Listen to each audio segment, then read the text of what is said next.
Muy buenas noches, tengan todos ustedes. Soy el doctor Eduardo Antonio Lara Pérez. A nombre de la Fraternidad Médica por la Salud, Médicos Unidos por México, les damos la más cordial bienvenida este martes 21 de junio del año 2022. El tema del día de hoy, pues es un tema del día con mucha actualidad y la gente no habla de otra cosa no más que la viruela del mono. En este tema se va a tratar la viruela del mono, antecedentes, actualidad y perspectivas futuras. Y va a ser impartida por tres excelentes infectólogos pediatras, todos ellos líderes de opinión. Y voy a empezar con las mujeres.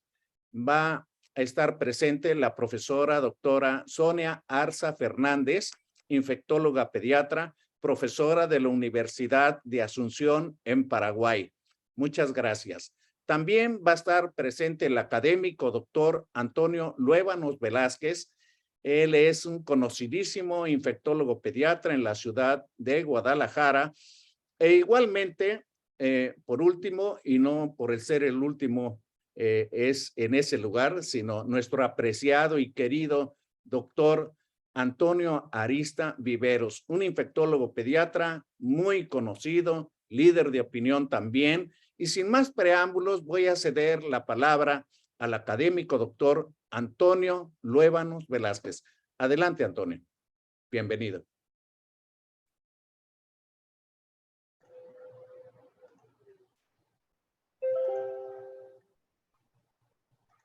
Muchísimas gracias, doctor Eduardo Antonio Lara.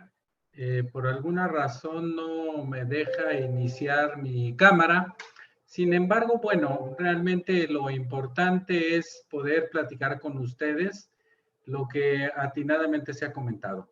No sin antes quiero agradecer la invitación para poder estar con ustedes y con un acompañamiento muy importante de la doctora Sonia Arza de Paraguay y el doctor Antonio Arista Viveros. Si me pasan la primera diapositiva, por favor.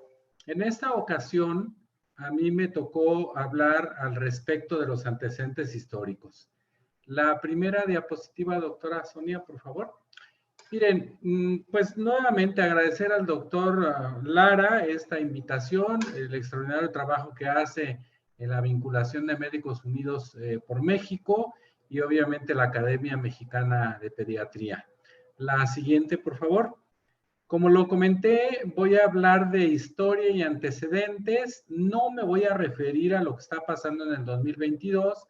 Ese va a ser un tema que la doctora Arzate va a platicar con ustedes.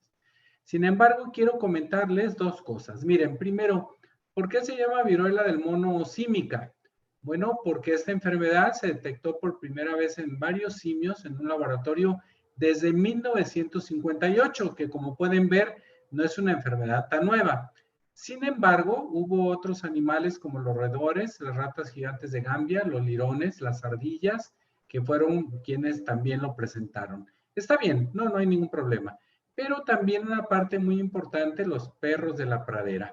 ¿Y por qué esto? Miren, me encontré algunos datos muy interesantes en un libro de un extraordinario amigo infectólogo pediatra, también el doctor Romero Cabello, en donde hace una breve descripción de entre 1970 y 86, 400 casos, la mayoría en Zaire, con una mortalidad muy importante de hasta el 10%, aún a pesar de las medidas que hicieron de contención tan importante la Organización Mundial de la Salud. Ahora la mortalidad, más adelante la doctora Arzate nos platicará. Entre febrero y agosto del 96, en Cataco, Combe, hubo 76 casos en 13 aldeas de Zaire, es decir, la misma región que fue afectada. Y también, muy importante mencionar en esta referencia bibliográfica que en 1993 hubo un brote en los Estados Unidos. La siguiente, por favor. Por otra parte, decirles que este librito que data del 2012, que lo recomiendo porque viene un atlas importantísimo con los mapas en dónde se encuentran las enfermedades, principalmente en el mundo, pues vean ustedes cómo en la República de Congo, era una República Democrática de Congo, es una parte muy importante donde se localiza estos brotes o estos zona endémica, pero cómo está toda el área a su alrededor afectada también de este tipo de casos. Y una parte importante que quiero platicar con ustedes es que vea casos en Nigeria, en Sudán, es decir, regiones que están cerca prácticamente de esta República Democrática de Congo. La siguiente, por favor.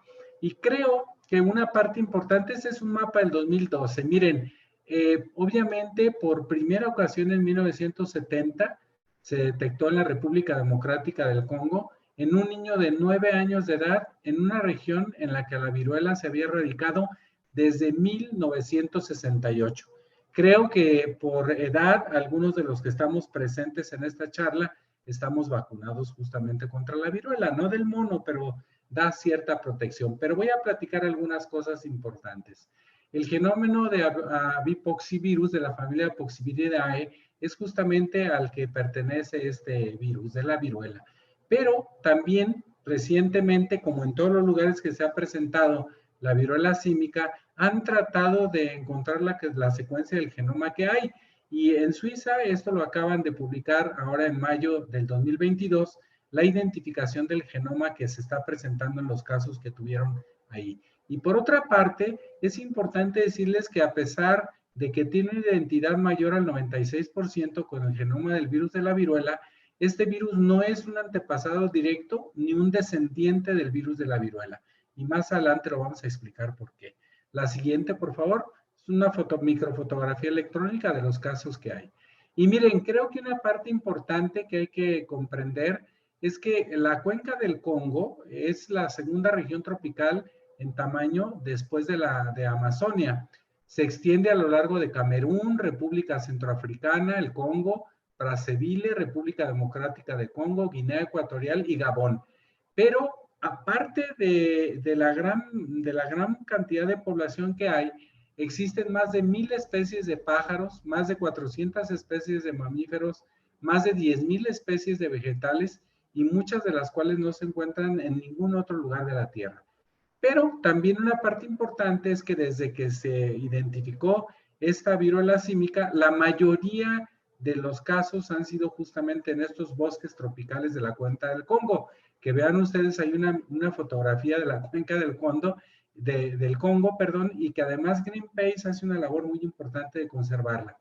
Porque hay decenas de millones de personas que dependen del bosque para su supervivencia. Y solo en la República Democrática del Congo viven 40 millones de personas que dependen justamente de lo que se hace en ese bosque. Y bueno, es un refugio, ahí encuentran su sistema de salud, la comida, la supervivencia cultural y espiritual.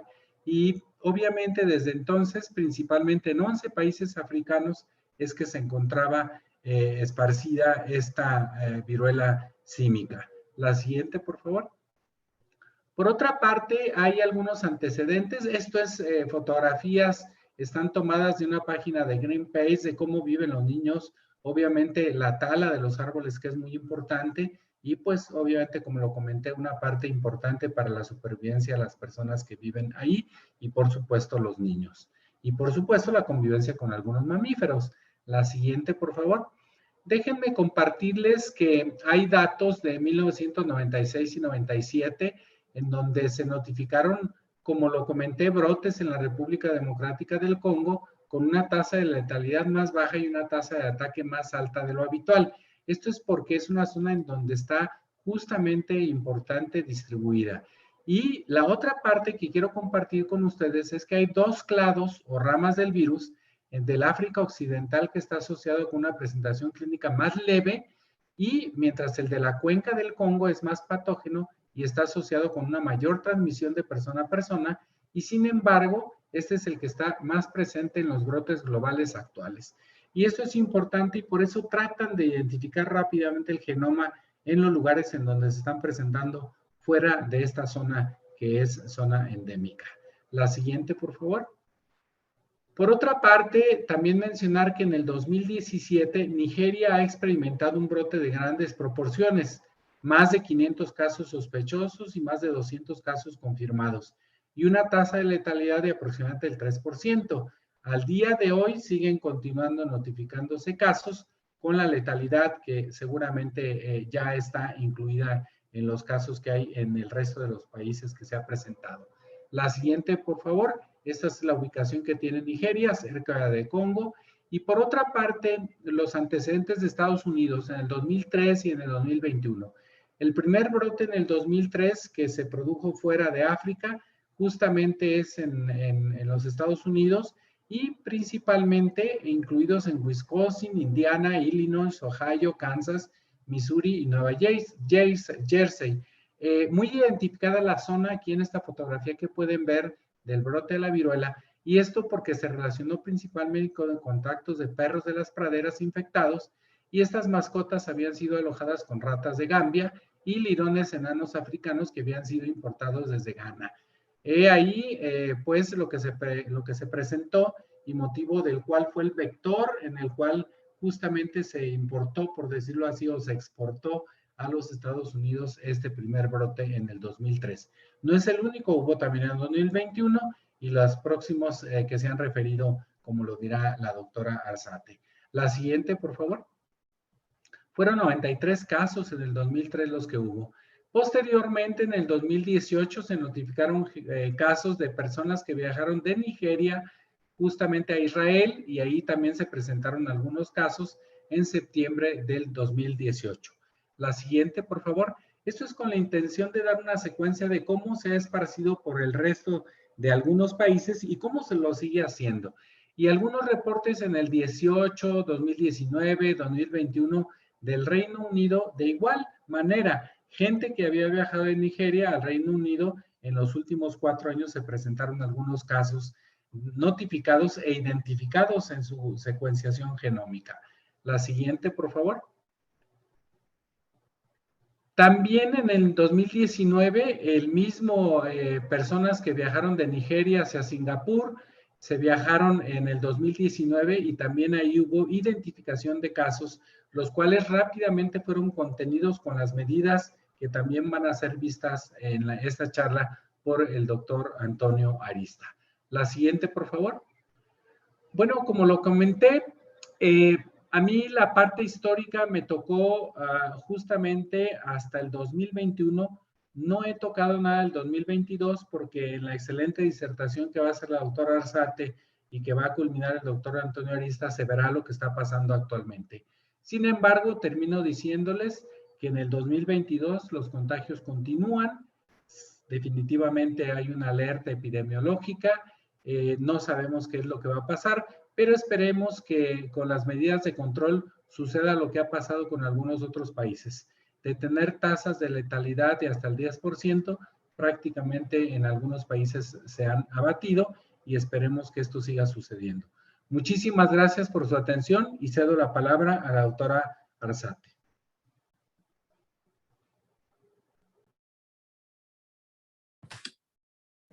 Muy bien, muy buenas noches, tengan todos. Entonces vamos a dar continuidad a esto y por supuesto me sumo a los agradecimientos a esta mi segunda patria que es México en la persona del profesor doctor Eduardo Lara, que nos une un lazo de amistad y también profesionalismo. Es importante entender que así como bien lo decía el académico Luébanos, no se trata de una nueva enfermedad, ya la conocíamos desde décadas atrás. La diseminación también a nivel mundial se ha dado de igual forma. Pero lo que realmente ha llamado la atención en este último momento, a partir del 15 de mayo, que fue la primera emisión de alerta, que fue emitida por la Organización Mundial de la Salud, es que se notificaron casos en Reino Unido de personas que no han estado en contacto con ningún tipo de animal, de acuerdo a los datos que se habían reportado, no habían salido del territorio europeo, no habían ido en las zonas endémicas del África, y lo más llamativo era que mayoritariamente los casos fueron captados a partir de clínicas de atención sexual, específicamente en hombres que tenían sexo con hombres. Con esto no decimos de que es una enfermedad orientada o netamente clasificada para este grupo de personas, pero fue eso lo que llamó la atención. 2 días después, ese mismo reporte se daba en otros países europeos y al 10 de junio del presente año ya sumábamos más de 1000 casos, fundamentalmente diseminados en un epicentro que es el Europa y posteriormente casos que fuimos encontrando también en las Américas, Estados Unidos, Argentina, Brasil, y un caso sospechoso en Paraguay, pero que posteriormente fue descartado. Realmente el último reporte que nosotros tenemos es al 13 de junio pasado. Ustedes saben de que la Organización Panamericana de la Salud emite sus boletines informativos y epidemiológicos y fundamentalmente tienen pensado hacerlo en 48 horas más, es decir, al 23, por una situación que posteriormente les voy a comentar. Pero lo importante es que ya superábamos más de 1100 casos, 22 países en todo lo que viene siendo Europa, y fundamentalmente se hablaba de el director Tedros de la OMS hablaba de un brote con un riesgo real. No atemorizar, pero sí es para entender qué era lo que se estaba dando, y fundamentalmente se daba orientaciones de vacunación selectiva que va a ahondar mucho más el doctor Arista. A ese 13 de junio sumábamos en realidad 1423 casos notificados.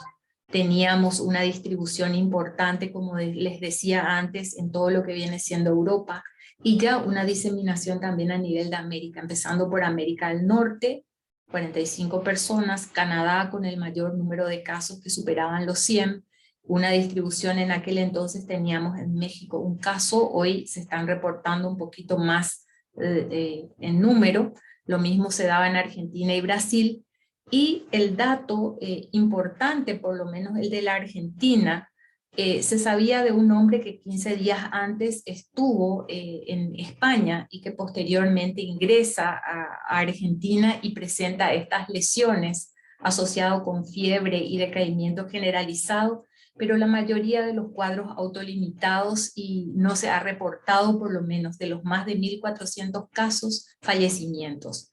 Y básicamente una gran proporción de personas que tenían ciertos tipos de actividades sexuales, tenían, digamos, este virus, y existe un factor o un denominador común, es que habían participado en unas festividades en Europa, en donde básicamente el denominador común fue el descontrol probablemente.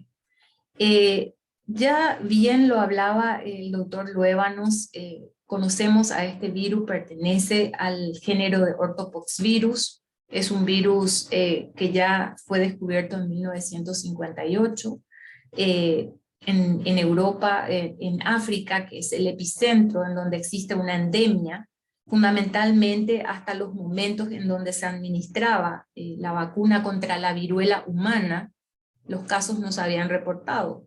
Pero sin embargo, en la medida en que fue pasando el tiempo, a partir del 70, los casos comenzaron a aumentar. Nosotros estamos hablando entonces de una zoonosis, en donde existía un nexo importante entre un animal y el ser humano.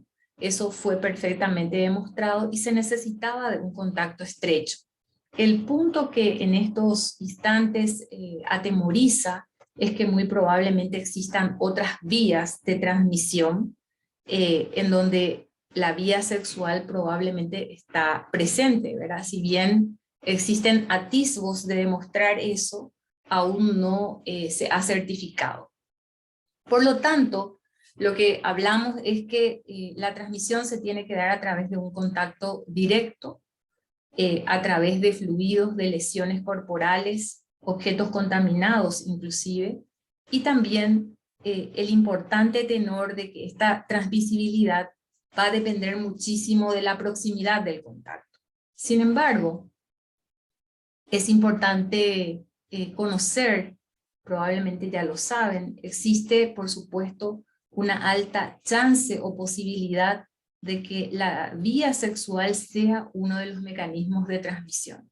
Fundamentalmente por la aparición de las lesiones, que es mucho más en piel, puede aparecer también en mucosas, pero tomando en cuenta no solamente el epicentro de transmisión de personas que no han ido a áreas endémicas, y fundamentalmente de las prácticas sexuales que han tenido estas personas o que tienen estas personas, se ha verificado de que esta puede ser una vía importante que aún no ha sido determinada en su exactitud, pero sin embargo se ha encontrado virus en el semen, inclusive se han aislado y se ha demostrado de que aún continúa con la posibilidad de contagiar. Como les decía, es una factibilidad importante, más no una demostración relevante. El punto más importante, y justamente hablábamos con el doctor Lara para hacer una especie de conversatorio, porque fíjense que al igual que acontecía con el COVID-19, resulta que esta enfermedad va teniendo cada momento una nueva actualización, un nuevo ultimátum, una nueva alerta, y lo último que fundamentalmente la Organización Mundial de la Salud se encuentra especificando es que el 23, es decir, en 48 horas más a partir de hoy, realmente se van a reunir con la finalidad de verificar con el comité de expertos si lo elevan al máximo nivel de alerta epidemiológica. Ustedes saben de que el máximo nivel de alerta epidemiológica simplemente es un peldaño antes de la pandemia, así como acontecía con el COVID. Esperemos a ver qué es lo que este comité de expertos realmente notifica. Estemos atentos para poder verificar, porque en realidad preocupa fundamentalmente a la Organización Mundial de la Salud, no estos cuadros que han aparecido que son en su totalidad autolimitados y no han generado fallecimientos, pero el drama o el punto de atención en este momento es la diseminación a las poblaciones vulnerables, y ahí tenemos a niños, en donde conocemos que la tasa de mortalidad inclusive puede ser del 10%, que afecten a mujeres embarazadas. Ustedes saben la calamidad que se podrá generar si eso llegase a acontecer, y en el cada vez creciente número de inmunodeprimidos a nivel mundial, y son poblaciones vulnerables dignas de atender. Por consiguiente, concuerdo con esta reunión que se va a realizar en 48 horas más, y al igual que todos ustedes, estaré muy pendiente de qué es lo que va a emerger a partir de ese comité de expertos. Ahora, existen criterios para poder clasificar los casos, son datos muy relevantes. Si bien de los síntomas va a hablarnos el doctor Arista, es importante entender de que existe un criterio clínico y un criterio epidemiológico para poder clasificar casos. La clínica puede ser somera, inclusive en países endémicos con el dengue, puede camuflarse la sintomatología y pensar en una u en otra enfermedad. Sin embargo, la fiebre de aparición aguda que supere 38 grados, el intenso dolor de cabeza, la mialgia importante con un dolor a nivel de la musculatura de la espalda y el decaimiento generalizado es uno de los síntomas. Básicamente pudiéramos hablar patognomónicos, ya que esta totalidad de casos que se presentaron en población adulta, que ya superan los 1.400, han presentado estas sintomatologías. Pero sin embargo existe un dato muy importante que refiere a la linfadenopatía.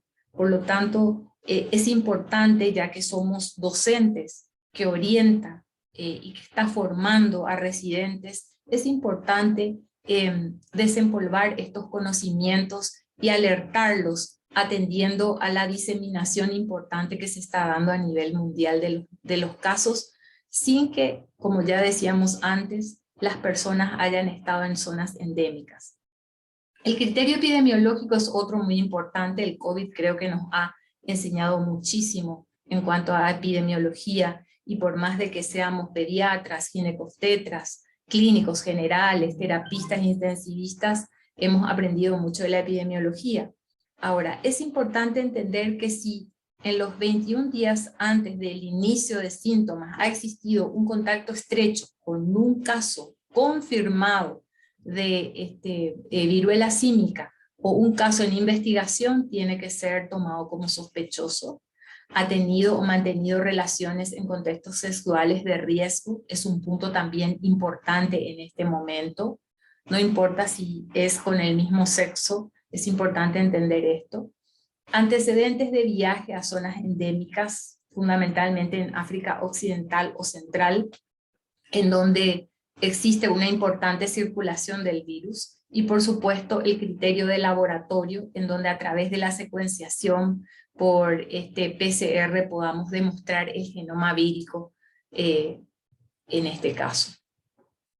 Ahora, tomando en cuenta estos criterios para poder someter a un caso sospechoso, probable o confirmado, entonces hablaríamos de un caso sospechoso cuando cumple el criterio clínico. Se probabiliza el caso cuando al criterio clínico se le suma el criterio epidemiológico y se confirma, por supuesto, con los datos de laboratorio. La clínica, simplemente voy a ser someramente. Es importante entender que los casos que estamos viendo en la actualidad son casos autolimitados. Pero sin embargo, hay que entender de que la gravedad y las tasas de mortalidad pueden ser mayores en los niños, en las embarazadas y ni qué decir en los inmunodeprimidos. Nosotros hablamos de un periodo de incubación que puede ser entre 5 hasta 13 días e inclusive hasta 21 días. Es importante entender eso. Y fundamentalmente ese periodo de transmisibilidad se va a dar coincidiendo con el inicio de los síntomas, y siendo por supuesto, mucho más elevado cuando existen las lesiones exantemáticas, recordando a la varicela actual o a la viruela humana de antes, que ya está erradicada desde los años 70. El cuadro que ya les decía, la fiebre, el decaimiento generalizado, la linfadenopatía, que básicamente es patognomónica y orientadora, se va a presentar en una gran cantidad de casos. Fíjense ustedes, el porcentaje inclusive puede superar el 95%. Luego empiezan a aparecer un exantema y las lesiones, a diferencia muy probablemente de la varicela, en donde tenemos una reproducción cefalocaudal, en donde las lesiones aparecen en diferentes estadios, se orienta a que la viruela símica, las lesiones a partir de los exantemas y las lesiones vesiculosas, todas se encuentran en el mismo estadio, pero como en medicina no siempre 1 más 1 es 2. Es importante estar atentos y no regirse, digamos, estrictamente a esto que vamos viendo, sino que, ¿por qué no? Una viruela símica podrá presentar también lesiones vesiculosas en diferentes estadios en algún momento, pero al instante en el cual se van reportando los casos, se van demostrando de que estas lesiones empiezan tempranamente como una vesícula perlada, al igual que la varicela, luego esa va cambiando de coloración, tornándose una pústula.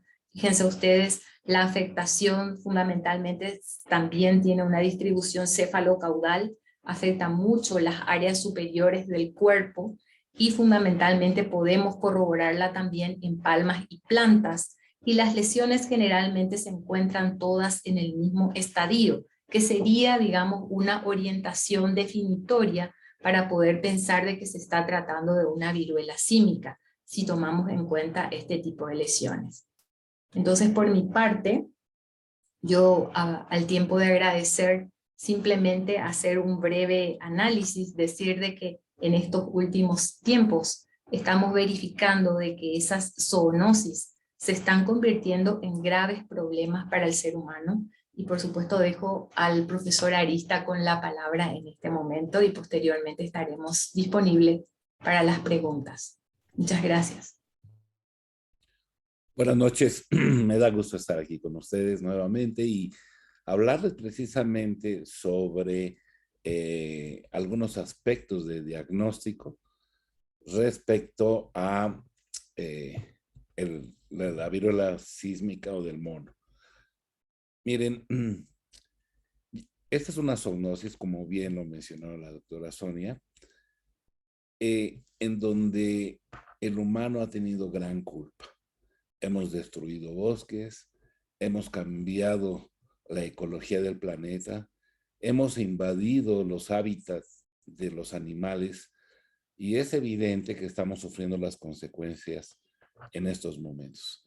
Tenemos una zoonosis, es decir, el paso de una enfermedad de animales hacia el humano y que pues nos toman de sorpresa porque después de la pandemia, pues ahora sí estamos realmente viendo las consecuencias de ese cambio climático y de lo que hemos hecho los humanos. Como pueden ver, rápidamente esta enfermedad de pasar de unos cientos ha pasado a ya por lo menos 1,500 y hay otros 1,500 sospechosos. Pongan ustedes que tengamos ya 3,000.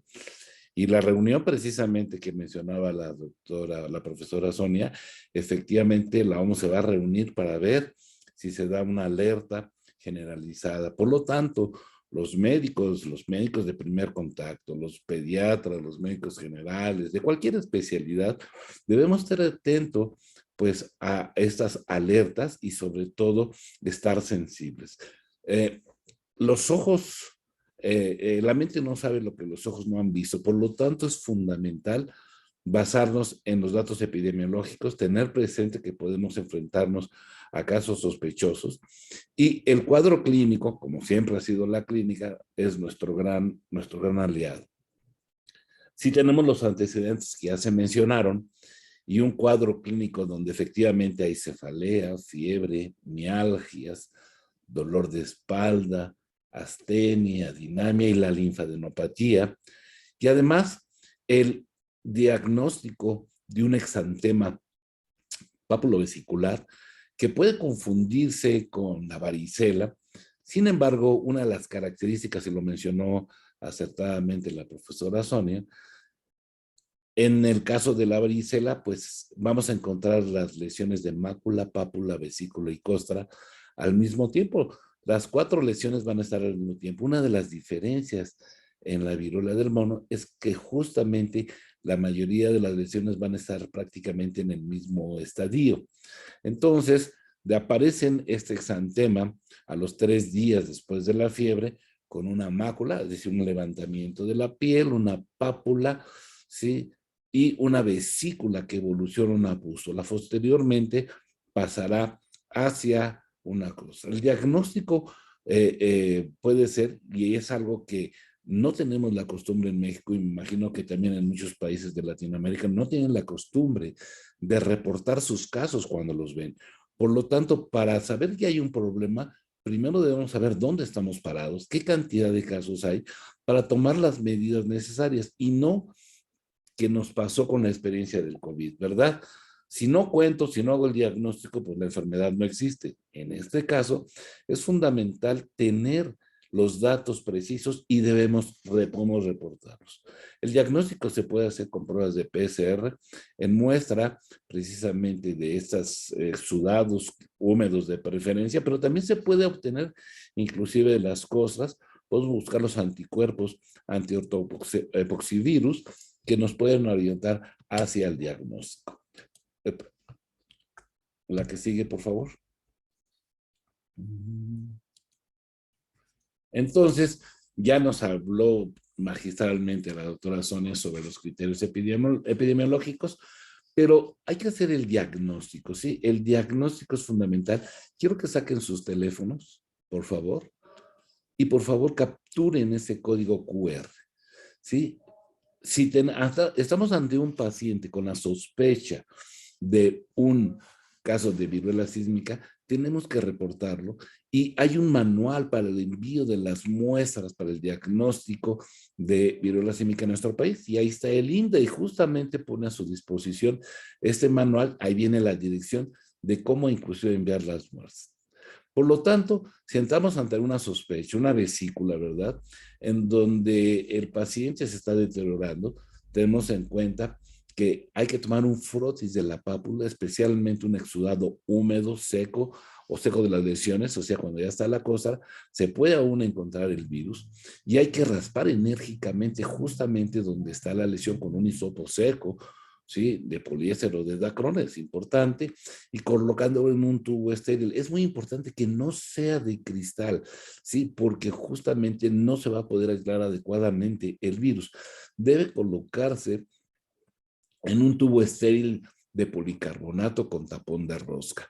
¿Dónde los pueden conseguir? Pues pueden conseguir precisamente en los laboratorios de sus comunidades este tipo de recipientes para recibir la muestra, y se debe refrigerar durante la primera hora de recolección, aproximadamente 4 a 8 grados centígrados aproximadamente, y enviar la muestra. Si no se puede enviar la muestra inmediatamente, se debe mantener en refrigeración hasta un máximo de 5 días.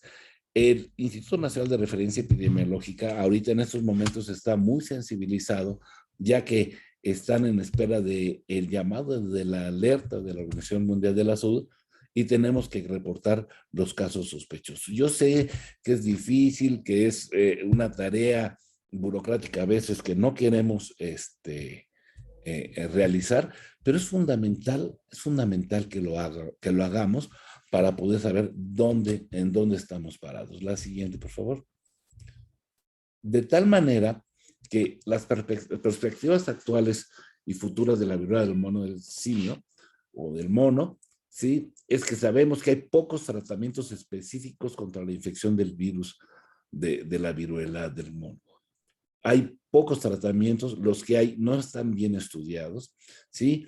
Y obviamente los síntomas de la viruela suelen resolverse espontáneamente en la mayoría de los casos, pero ya se mencionó que los niños son los más vulnerables, los pacientes inmunocomprometidos y las mujeres embarazadas. Son un grupo etario de personas y de condiciones que pueden poner en riesgo. La posibilidad de que las lesiones, el líquido contamine a demás personas es alto. Por lo tanto, debemos cubrir las lesiones para que se sequen, cubriéndolo con un apósito húmedo para proteger, porque estas lesiones seguramente al afectar el estrato córneo de la piel pueden provocar cicatrices permanentes. Debe evitarse tocarse zonas sensibles como la boca, los ojos, porque también pueden verse afectados estos sitios y ocasionar complicaciones mucho más serias. La vacuna que ya mencionó el doctor Luébanos, que algunos tenemos, a mí todavía me tocó, al doctor Luébanos también, que en nuestra infancia nos las pusieron, tenemos la cicatriz, se ha demostrado que puede tener una eficacia hasta del 85%. Sin embargo, hay que tomar en cuenta que desde 1980 ya no están disponibles estas vacunas. La viruela que afectó a todo el mundo, la verdadera conquistadora de México, ¿verdad? Porque cuando los españoles trajeron la viruela, pues obviamente pues fueron los que exterminaron prácticamente a una gran cantidad de indígenas en nuestro país. Y pues se logró ese mestizaje y pues está lo que somos. Justamente a mí me las aplicaron por allá de 1957, 58 seguramente, y obviamente podemos tener cierta protección. La siguiente, por favor. De tal manera que hay que tomar varias medidas. En los pacientes que no están hospitalizados o los casos sospechosos, hay que aislarlos y hay que mantenerlos bajo una vigilancia estrecha. Obviamente el aislamiento, el distanciamiento social es fundamental y se recomienda que estas lesiones estén cubiertas. A un paciente que no está hospitalizado debe usar cubrebocas, y si no fuese factible, todos los demás deben utilizar cubrebocas. No hay que abandonar el domicilio, obviamente no hay que transportarse, no hay que usar el transporte público por el riesgo enorme de que las secreciones, los fluidos y el mismo líquido de las vesículas y de las pústulas pues sean altamente contagiosas a pacientes que no han estado en contacto. Esto es fundamental. Muchos de estos pacientes van a autolimitarse, se van a aliviar sin ningún problema, pero los pacientes graves pueden tener complicaciones serias y esos hay que determinar si se les da tratamiento o no. La que sigue, por favor. Obviamente, en los pacientes no hospitalizados, pues se debe evitar este contacto, como les mencionaba, de los fluidos y líquidos vesiculares. Hay que evitar estar en contacto con animales silvestres domésticos. Ya no sabemos en estos momentos si esta zoonosis puede transmitirse a otros animales, y estos a su vez pues los contagian a humanos. Por el momento ya está lo que se sabe hasta el día de hoy. Lo importante es no estar en contacto una persona enferma con animales silvestres o domésticos. Y los convivientes obviamente deben evitar lo posible con el contacto índice, mantenerlo aislado y teniendo un adecuado higiene de manos después del contacto con las personas infectadas. Literalmente son los cuidados que hemos estado solicitando para el COVID. Justamente cubrebocas, distanciamiento y lavado de manos. En los pacientes hospitalizados hay que aislarlos, tienen que tener una habitación individual con baño incluido, ¿sí? Aquí en este caso debemos saber que el líquido puede contaminar fomites y esto puede ser una fuente de infección. Y obviamente el aislamiento debe ser hasta que las lesiones hayan desaparecido. Obviamente el personal sanitario debe utilizar protección adecuada, de alto impacto, las mascarillas de alta eficacia, por supuesto, la protección ajustado con protectores faciales o gogles es fundamental, guantes y batas impermeables de manga larga, en fin, la protección que tuvimos al principio con las medidas contra COVID. La siguiente, por favor. Por lo tanto, también los pacientes hospitalizados, todo el personal que atiende casos médicos, enfermeras, paramédicos, hasta el personal de laboratorio, debemos saber quiénes han estado en contacto con estos enfermos, precisamente para evitar que el personal de salud se vea afectado. Obviamente, tanto para los pacientes hay que dar aviso a los servicios de prevención y riesgo laboral, ya que también los compañeros de trabajo pudieran estar infectados y estos a su vez diseminar la enfermedad. El traslado de estos pacientes de su domicilio cuando se sospecha de un caso y que se está complicando puede hacerse en una ambulancia convencional. Sin embargo, el personal que maneja esta ambulancia o que va atendiendo al paciente en el traslado debe ser avisado previamente para que también se proteja. Obviamente deben tener un equipo adecuado para ese traslado. La que sigue, por favor. Y el tratamiento, miren, en realidad los tratamientos, los antivirales disponibles son dos, nada más. Uno de ellos altamente tóxico, a nivel renal, ¿sí? Y si bien es cierto, no hay disponibles de este antiviral para viruela del moco, sí hay para la actividad de otros poxivirus que pudieran en un momento dado de una manera indirecta ayudarse. De hecho, estas vacunas se iniciaron para su uso en animales que pudieran infectarse, ¿verdad? Sin embargo, bueno, se han visto resultados y pudiera traspolarse esto para tratamientos humanos. Hay que tomar en cuenta que este tipo de tratamientos pueden ser altamente tóxicos, ¿sí? Y por lo tanto debe asociarse con probenecid para lograr el máximo efecto y hidratar a nuestros pacientes con su administración. Y si bien es cierto, no está autorizado en menores de 18 años, pues no hay incluso datos para que pudiera autorizarse en niños, pero puede utilizarse en casos muy graves de la viruela del mono. La que sigue, por favor. El otro antiviral es el tocovirimat, que es un antiviral que ese sí está hecho justamente específicamente para los ortopoxivirus, incluido el virus del mono, y que fue autorizado ya también para su uso en humanos, como puede ver en el frasco, dice que no está autorizado ahí para humanos, pero ya se autorizó, y los estudios realizados en animales que reciben dosis letales por el virus del mono, se ha visto que se modificó el cuadro clínico y la evolución de la enfermedad entre un 80 y 100%. Entonces, prácticamente podremos decir que este antiviral es el que más experiencia tiene, a pesar de que es muy poca, ¿sí? Y es por vía oral. Entonces, este antiviral, a pesar de que ya ha demostrado su eficacia, no ha sido valorado en personas infectadas. Sí, pero bueno, pues es lo que hay, no hay otra cosa más. Su administración es oral y tampoco está autorizado para personas de menos de 13 kilos, es decir, prácticamente niños. Por otra parte, las vacunas. Bueno, hay una sola vacuna. Sin embargo, hay 4 que están en desarrollo, las de segunda generación. Esta es la de tercera generación. Es una vacuna desarrollada específicamente para la viruela sísmica. En algunos países tienen los nombres comerciales de Invamune, Invanex y Gineos. Esos son los nombres comerciales. Así fue aprobada en el 2019, no está disponible en muchos países todavía, y la Organización Mundial de la Salud ha estado en contacto con estos fabricantes ante la posibilidad de manejarlas a mayor escala. Lo importante en esto es que justamente hay que detectar precisamente estos casos y vacunar precisamente en esos cercos epidemiológicos a las personas de más riesgo, debido a que este virus, la infección de viruela símica es relativamente inusual, ¿sí? No se recomienda por el momento la vacunación universal. Por el momento no se recomienda. Sin embargo, hay que estar atento a estas vacunas de tercera generación. La que sigue, por favor.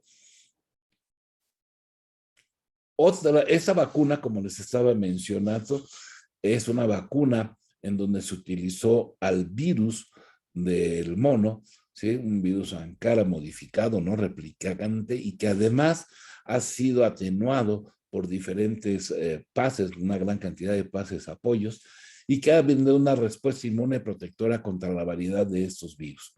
Esa vacuna fue autorizada por la EMEA en el 2013, y recientemente, en septiembre pasado del 2019, también se autorizó para la viruela del mono por parte de la FDA. Entonces, esa vacuna es muy importante, como les digo, no está recomendada para su uso universal.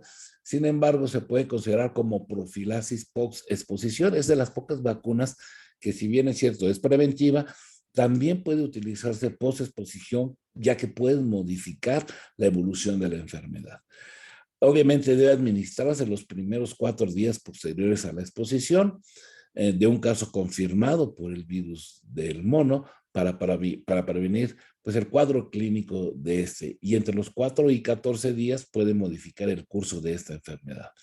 No ha sido autorizado en niños, ¿sí? Sin embargo, pues probablemente si es que esto se sale de control, pues obviamente van a tenerse que hacer protocolos prácticamente de emergencia porque son el grupo más vulnerable. De ahí la importancia que los pediatras y los médicos que ven niños estemos sensibles, y no solamente pediatras y médicos, sino también ginecólogos, porque las embarazadas y personas que están lactando y pacientes inmunocomprometidos, pues obviamente, si bien los datos son limitados, serían la línea para prevenir esta enfermedad. La que sigue. Por lo tanto, en este momento, y tengo que ser muy claro, que hoy 21 de junio, porque esto cambia, lo que estamos diciendo ahorita, probablemente en un mes, 2 meses, ya no sea verdad y esto haya cambiado. Conclusiones: prácticamente no se requiere ni se recomienda la vacunación masiva para la viruela del simio. Obviamente, los pacientes que atiendan a estos pacientes como trabajadores de la salud deben recibir una profilaxis previa a la exposición del virus. Personal de laboratorio que trabaja con ortopoxivirus, personal de laboratorio clínico que realiza pruebas de diagnóstico para la viruela símica, personas que puedan estar en riesgo según la política nacional, es importante, y sobre todo una vigilancia exhaustiva y rastreo de los contactos.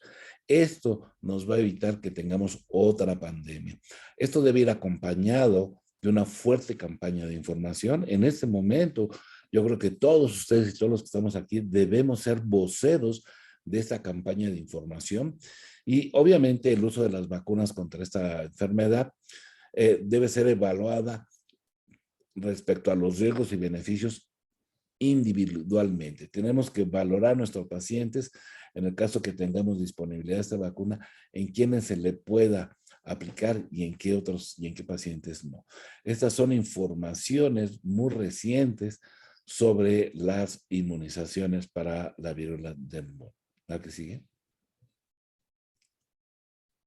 Y para terminar, y si gustan, pueden escribirme, les dejo mi correo electrónico, mis datos. Les agradezco mucho que me hayan escuchado. Y si requieren bibliografía y hagamos otra sesión para ver este tipo de actualidades, con mucho gusto. Muchas gracias.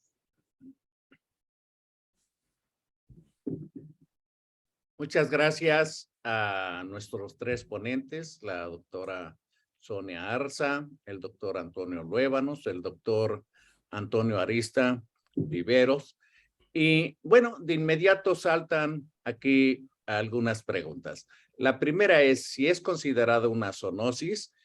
¿Un enfermo de viruela del mono puede contagiar mascotas o animales? Bueno, como lo mencioné, hasta este momento no se sabe, pero no se recomienda el contacto de una persona enferma con animales salvajes o mascotas. Muy bien. Esa pregunta creo que tiene mucha jiribilla y creo que tiene muchas reflexiones, porque es muy frecuente ahora que muchas personas que viajan, incluso viajan con sus mascotas. Y es muy frecuente también ver, sobre todo en Europa, que hay muchas mascotas que las llevan a cafés, a hoteles, a sitios donde otras personas llegan ahí sin que nosotros en América no estamos tan acostumbrados a esa serie de hábitos. Eh, entonces, es importante, pues a lo mejor va a salir por ahí alguna posibilidad de contagio, el que se tenga algunas precauciones con animalitos que conviven con otros animalitos. ¿Será posible eso, que se transmitan de animal a animal? Como te digo, hemos estado modificando nuestros ecosistemas y hemos quitado el hábitat de muchos de los animales, que pues sería factible incluso. No sé qué opine la doctora Sonia y el doctor Luébanos respecto a esto, pero pues teóricamente existe el riesgo. Al igual que se dio con el COVID-19, doctor Lara, resulta que se demostró que el ser humano contagiaba al animal doméstico. En este momento existe justamente lo que bien decía el doctor Arista, esa prohibición de si uno está con las lesiones y la sintomatología clínica clásica, entonces se aísle. Inclusive en los pacientes hospitalizados debe estar a presión negativa, inclusive, ¿verdad? Porque el índice de contagio es muy alto. Recordemos de que son las vías respiratorias la principal fuente, el contacto estrecho con esas lesiones y por supuesto cualquier tipo de secreción emitida por el enfermo se convierte en un medio de transmisión. Por lo tanto, existe, como bien decía, a hoy 21 de junio del 2022, esa prohibición. Existe una alta posibilidad, doctor Lara, muy alta posibilidad. Muchas gracias a ambos. Hay felicitaciones, la señora Lolis Barragán del puerto de Veracruz los felicita a todos los ponentes. La doctora Josefina Artaza desde Argentina, felicitaciones a todos. El doctor Pedro Tostli Riquelme de Puebla los felicita. Y quiero cederle la palabra al doctor Jorge Chuc Sepúlveda de Guadalajara. Adelante, Jorge. Hola, ¿qué tal? Muy buenas noches. Un gusto saludarte a través de esta vía, Sonia, a mi querido Toño Arista y por supuesto también al doctor Antonio Luébanos. Felicidades por la plática, se me hace que ha sido muy ilustrativa. Y la pregunta que quiero hacer es, en el caso de la viruela habitual en el pasado, eran múltiples las lesiones que se presentaban en diferentes partes del cuerpo, como algunas imágenes que mostraron. Pero una vez que pasaba todo el proceso, quedaban como secuela, como consecuencias de la viruela, cicatrices muy marcadas y profundas en cara particularmente. Acá, bueno, de donde soy yo, de la parte norte de México, se les conocía como cacarizos. Entonces, cuando veíamos una persona así, con esas secuelas, pues decíamos, bueno, usted le dio viruela, ¿verdad? Debo decir que yo también, pues hace también un buen número de años, sí me aplicaron también la vacuna de la viruela.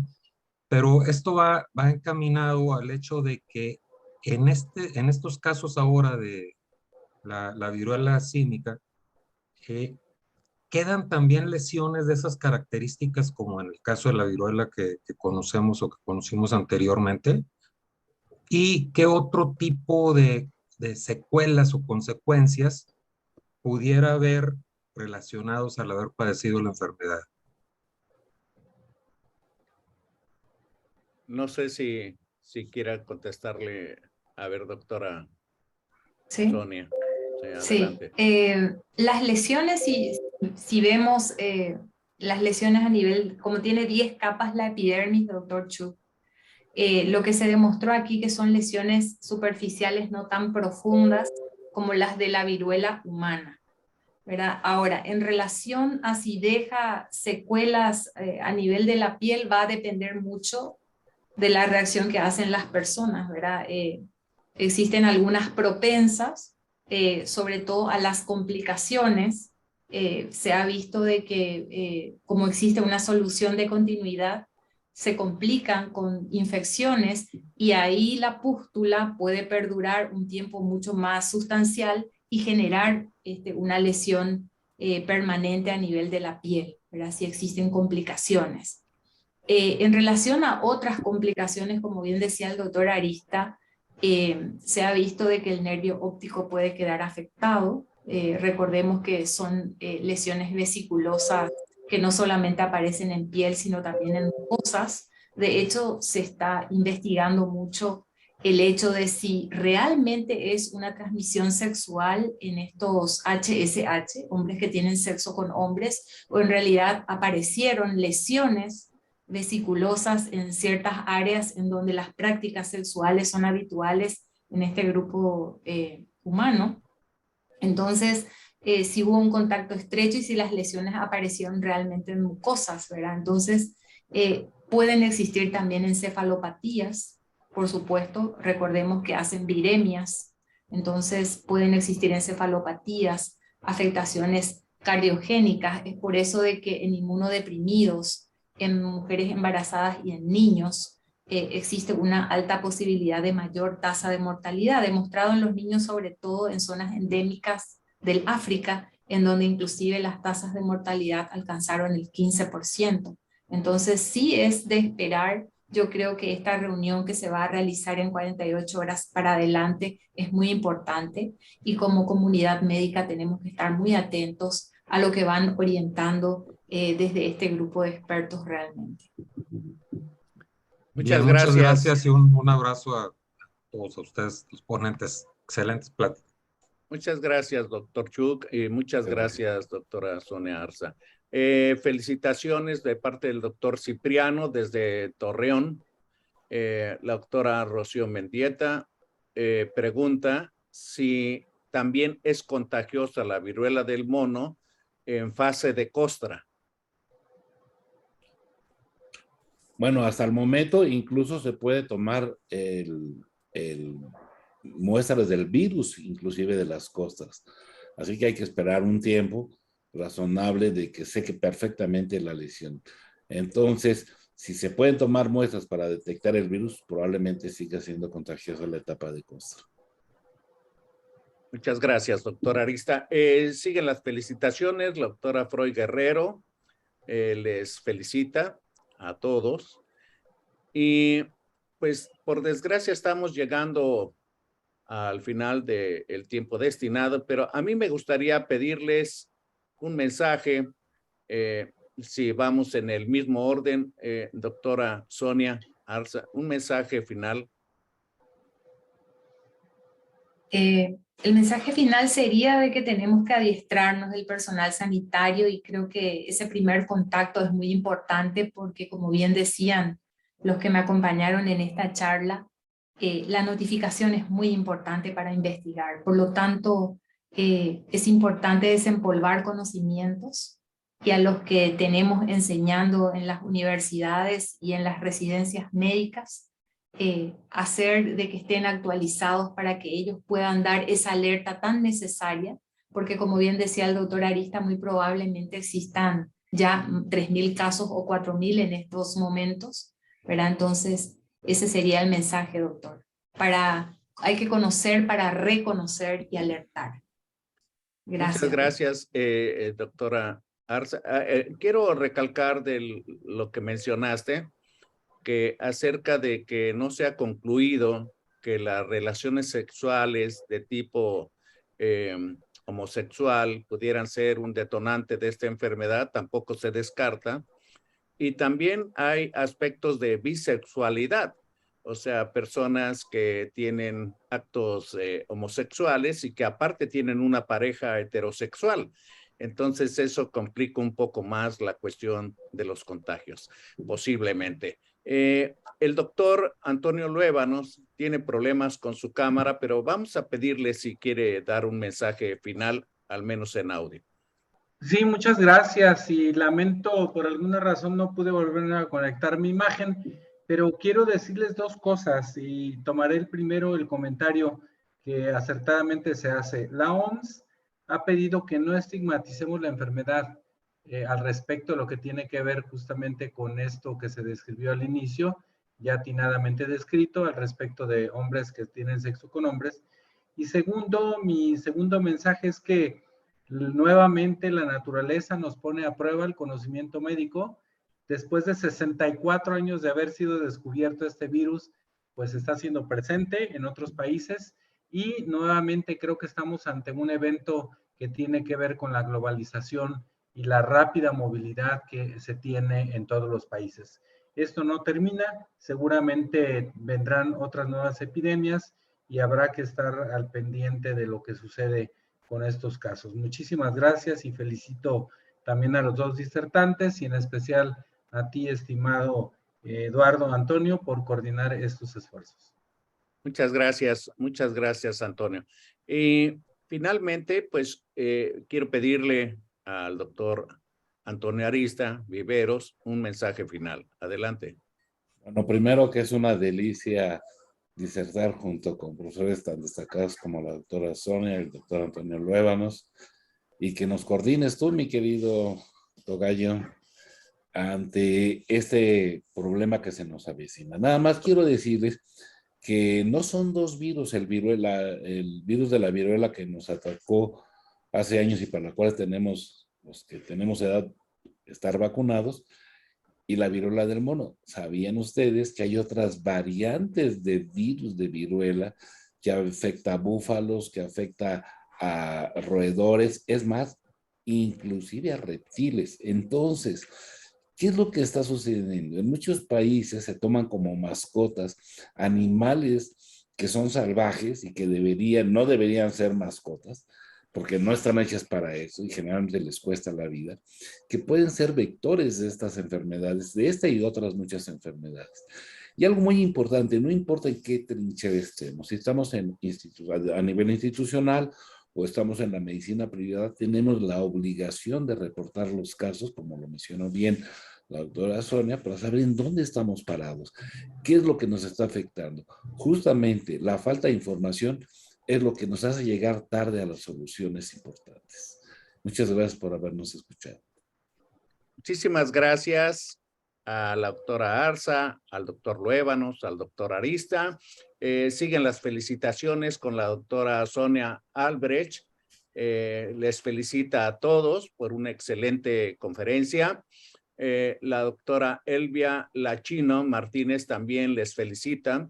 La doctora Sunilda Jara, también felicitaciones. Y bueno, pues a mí no me queda nomás que sumarme a estas felicitaciones. Una gran conferencia con mucha información de los antecedentes, un panorama totalmente integral y como ha quedado de manifiesto, el mundo está cambiando. Estamos aprendiendo todos los días acerca del comportamiento de enfermedades nuevas, enfermedades que ya conocíamos y enfermedades que a pesar de que las conocíamos, pues siempre son un reto de seguir aprendiendo. Seguramente que en el futuro cercano vamos a tener más información y no dudaría que comprometa aquí a mis queridos colegas y amigos que tengamos este otro encuentro para actualizar. Así es de que por lo pronto yo les agradezco mucho el favor de su atención. Este video, como de costumbre, va a estar en nuestro canal de YouTube, Médicos Unidos por México, y a todos les deseo una excelente noche. Muchas gracias y hasta pronto. Muchas gracias. Muchas gracias. Buenas noches.